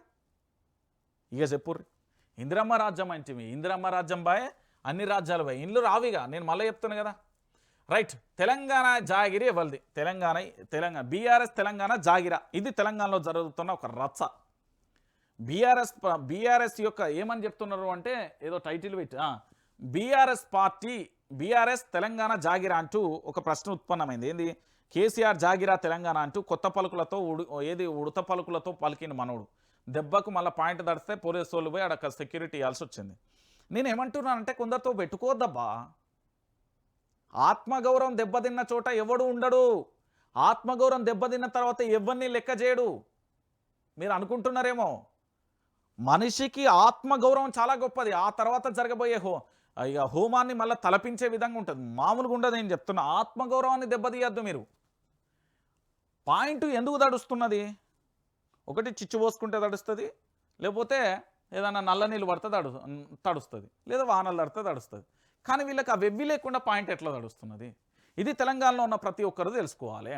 బీఆర్ఎస్ తెలంగాణ జాగిరా అనే కొత్త భాషకు ఉన్నటువంటి ఇప్పుడు విష బీజం వేసే ప్రయత్నం ఎందుకు మొదలవుతుంది? ఓ ఆంధ్ర కూటమి తెలంగాణలో అధికారంలోకి తేవాలంటే ఇక్కడ తెలంగాణ అస్తిత్వ భావన ఉండకూడదు. దానికి ప్రతికైన కేసీఆర్ తెలంగాణ ఎజెండాతో రంగంలోకి నిలవకూడదు. ఇప్పుడు ఒక పత్రిక కాలంలో ప్రారంభమైన ఈ భావనను రేపు ఆంధ్ర పోషిత సంఘాలు, సంస్థలు, మేధో మూకలు, మీడియా భారీ ప్రచారంతో ప్రజల మెదళ్లలో జొప్పించే కుట్ర ప్రారంభమైందనేది సుస్పష్టం. ఒరే నాయన, కేసీఆర్ అంటే తెలంగాణ, తెలంగాణ అంటే కేసీఆర్, అదో పేగుబంధం. నువ్వేం చేసుకుంటావు? నీదే మంగళ షాపు పోయి గుండు గీక్కో, అప్పుడు సాప్ అయిపోతుంది. అక్కడ జై తెలంగాణ అని రాసుకో. తెలంగాణ ఎవరి జాగిరి? మా తెలంగాణ జాగిరిలా నీకే ఆంధ్ర ఎవరి జాగిరి అని మేము అనలేదే. ఆంధ్ర ఎవరి చేతులున్నాయని మేము అడగలేదే. మీ దగ్గర వార్తలు రాకోక మా తెలంగాణ మీద పడేస్తారేంద్ర మీరు ఊకే. అనేక మంది తెలంగాణ వాళ్ళు అమెరికా, ఆస్ట్రేలియా నుంచి మొదలుకొని మస్కట్, దుబాయ్ వంటి ప్రాంతాలలో కూడా ఉద్యోగాలు చేస్తున్నారు. వారెవరూ తెలంగాణలో తిష్ట వేసిన కొందరిలా తాము బ్రతుకుతున్న ప్రాంతం నాశనం అయిపోవాలని కోరుకోలేదు. వారి భాషను, వారి సంస్కృతిని అవహేళన చేసి మాట్లాడలేదు. మీ జాగిరా అనే హక్కు ఈ జాగిరి కన్న బిడ్డలకే తప్ప ఎక్కడి నుంచో వచ్చిన పొట్ట చేత పట్టుకొని బతకడానికి వచ్చినోడికి లేదు. బరాబర్ ఇది మా జాగిరి, మాకు మాత్రమే చెందిన జాగిరి. మా చెమట, మా రక్తం, మా శ్వాస, మా ధ్యాస అన్నీ కలగలిసి మాకిచ్చిన జాగిరి. బల్లగుద్ది చెప్తున్నాం, డంకా బజాయించి చెప్తున్నాం. బాబులకైనా వారి బంట్లకైనా అందరికీ చెప్తున్నాం, ఇది తెలంగాణలో మా జాగిరే భయ్. పెద్దసారు చిన్నసారుకు వ్యతిరేకంగా కథనాలు వస్తే తెలంగాణ అస్తిత్వం ఎందుకు ప్రమాదంలో పడుతుందనేది ఆయనకు వచ్చిన డౌట్. అసలు పెద్దసారు చిన్నసారుకు వ్యతిరేకంగా మాత్రమే ఆంధ్ర మీడియాలో కథనాలు ఎందుకు వస్తున్నాయి? ఇది తెలంగాణ ప్రాంత ప్రజలు ఆలోచించాలి. పెద్దసారుకు చిన్నసారుకు వ్యతిరేకంగా ఆంధ్ర మీడియాలనే కథనాలు ఎందుకు వస్తున్నాయి? రాష్ట్రంలో ఇన్ని పార్టీలు, ఇంతమంది నాయకులు ఉండగా వాళ్ళందరినీ వదిలేసి అధికారంలో ఉన్న పార్టీ నాయకులను కూడా వదిలేసి, కేంద్రంలో అధికారంలో ఉన్న బీజేపీ నేతలను కూడా వదిలేసి ప్రతిపక్షంలో ఉన్న పార్టీ నాయకుల మీద ఈ వ్యక్తిత్వ హనన కథనాలు ఎందుకు వస్తున్నాయి? ఇది చంద్రజ్యోతి ఒకనాడు కేసీఆర్ తెలంగాణ వాడే కాదని కథనాలు ఎందుకు రాసింది? తెలంగాణ ఉద్యమం అయిపోయిందని ఎన్నోసార్లు చంకలు గుద్దుకున్నది. రాజ్యసభలో తెలంగాణ బిల్లు వచ్చిన రోజు కూడా ప్రత్యేక రాష్ట్రం రాదని ఎందుకు అత్యాశ వ్యక్తం చేసింది?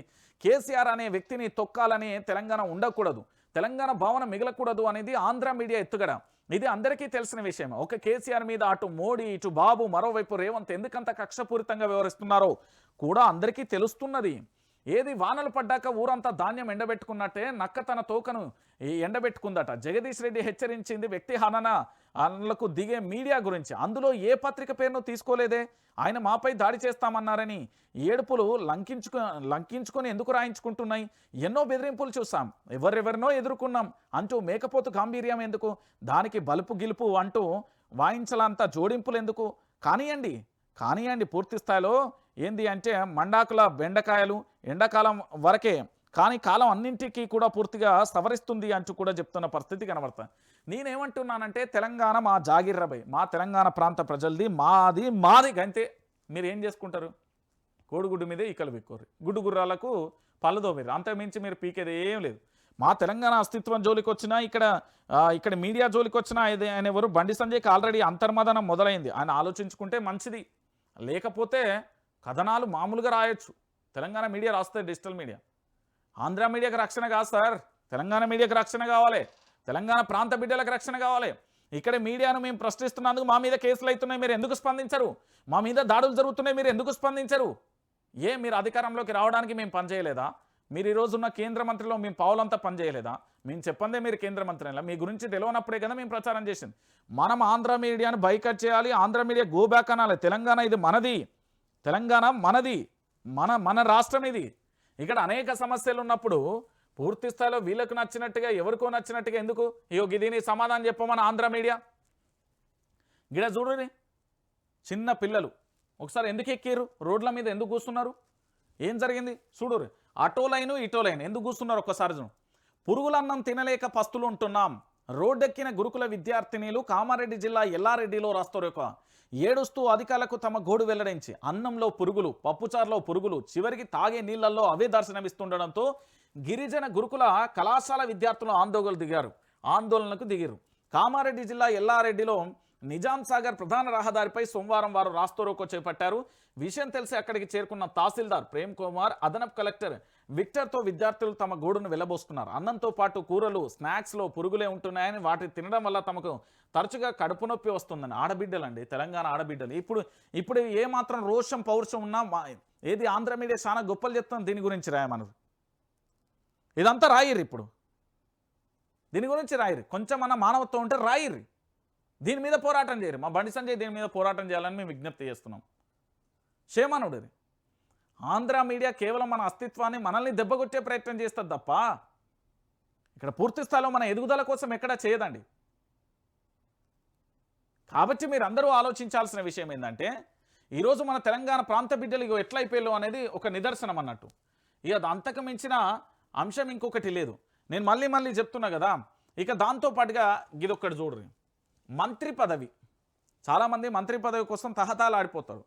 కానీ మా శ్రీహరి మాత్రం, వాకటి శ్రీహరి మాత్రం ఎందుకు అని, ఇది అదృష్టమో దురదృష్టమో, యువజన సర్వీసులు ఇస్తే నేనేం చేసుకోవాలి, పశుసంవర్ధక శాఖల గందరగోళంగా ఉంది, గొర్రెలు బర్రెలు ఇస్తే ఏం చేసుకోవాలి, శాఖలన్నీ ఆగమాగం ఉన్నాయి. మంత్రి పదవిపై వాకాటి శ్రీహరి అసంతృప్తి అంటూ కూడా చెప్పిన పరిస్థితి కనబడుతుంది. అసలు ఏం జరిగింది అనేది నేను చెప్తాను. తన కేటాయించిన శాఖలపై మంత్రి వాకటి శ్రీహరి అసంతృప్తి వ్యక్తం చేశారు. నా మంత్రి పదవి ఇది అదృష్టమో దురదృష్టమో అర్థం కావట్లేదన్నారు.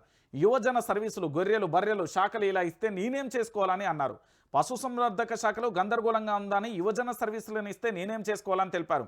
5 శాఖలు ఆగమాగమే ఉన్నాయని పేర్కొన్నారు. కరీంనగర్లో క్రీడా ప్రాంగణంలో ఏర్పాటు చేసిన సభలో మంత్రి వాకటి శ్రీహరి మాట్లాడుతూ క్రీడా పాఠశాల అంతర్గత పోటీలు నిర్వహిస్తామని తెలిపారు. కరీంనగర్ అంబేద్కర్ స్టేడియంలో సింథటిక్ ట్రాక్ ఏర్పాటు చేస్తామన్నారు. కబడ్డీ, హ్యాండ్బాల్ కోర్టులు ఏర్పాటు చేస్తామని, ఏర్పాటుకు చర్యలు తీసుకుంటామని తెలిపారు. హకీంపేట, కరీంనగర్, ఆదిలాబాద్లో క్రీడా ప్రాంగణాలను ఏర్పాటు చేస్తామన్నారు. కరీంనగర్లో కూడా పాఠశాలను ఇంటర్ వరకు అప్గ్రేడ్ చేస్తామంటూ కూడా చెప్పిన పరిస్థితి కనబడుతుంది. ఇప్పుడు మంత్రి పదవి రాకముందు దాకా మంత్రి పదవి రాలేదని, వచ్చిన తర్వాత దాని మీద పూర్తి స్థాయిలో అడ్మినిస్ట్రేషన్ క్లారిటీ లేకపోతే గిట్లనే ఉంటుంది. సగం ఉంటే గిట్లనే ఉంటుంది అన్న. నేను చెప్తున్నా కదా, ఒక క్లారిటీ ఉండాలి దేనికైనా. పూర్తి స్థాయిలో కూడా జరిగే విషయం ఏంటంటే, వాస్తవం ఏం జరుగుతున్నది, ఏమైపోతున్నది, ఎట్లెట్లున్నది, ఏం జరుగుతుంది అనేది తెలవాలి. తెలియకపోతే ఏమవుతుంది, అల్టిమేట్గా గిదే పంచాయతీ మొదలైన తర్వాత ఏం జరుగుతుంది, తెలంగాణ రాష్ట్ర వ్యాప్తంగా ఒక రచ్చ మొదలైతే. నేను అందుకే చెప్తున్నా కదా, ప్రతిదానికి ఒక అవగాహన, క్లారిటీ ఉండాలి. మంత్రి పదవి రాకముందుకేమో మంత్రి పదవి అంటే, మంత్రి పదవి వచ్చినాకనేమో గిట్లాంటిది. ఇక గీళ్ళలో కామెంట్ పెడతారు, సార్ యాసంగికి సంబంధించిన సన్నవడ్ల బోనస్ ఇవ్వలేదు, మీ ముఖ్యమంత్రి చెప్పిన మాటలతో మోసపోయి సన్నవడ్లు వేసుకున్నాం, సన్నవడ్ల దిగుబడి తగ్గింది, కనీసం బోనస్ ఇస్తే మాకు కొంచెం ధర కలిసి వస్తుంది, ఇంకేం మొత్తం ఇదే. ఇంకా చూడు, దీనికంటే సమాధానం చెప్పు. రాష్ట్రానికి సంబంధించిన మంత్రి మండలి లేకపోతే ఇంకెవరన్నా ఉంటే ఇక్కడ సమాధానం చెప్పురు, వీళ్ళకు సమాధానం చెప్పురు. వాళ్ళకట బోనస్ పైసలు వల్లేదట, బోనస్ పైసలు అటు ఇయ్యి. వాళ్ళు లైవ్లనే అడుగుతున్నారు కదా బోనస్ పైసలు ఇవ్వమని. ఆ బోనస్ పైసలు ఇయ్యి, బోనస్ పైసలు అటు ఇయ్యి. వాళ్ళ ఆందోళన వ్యక్తం చేస్తున్నారు, వాళ్ళకు బోనస్ పైసలు అని ఇయ్యి. సో తెలంగాణ ప్రాంత ప్రజలు మాత్రం దయచేసి చెప్తున్నా, తెలంగాణ వార్తలే నమ్ముర్రి, ఆంధ్ర మీడియాని నమ్మకుర్రి.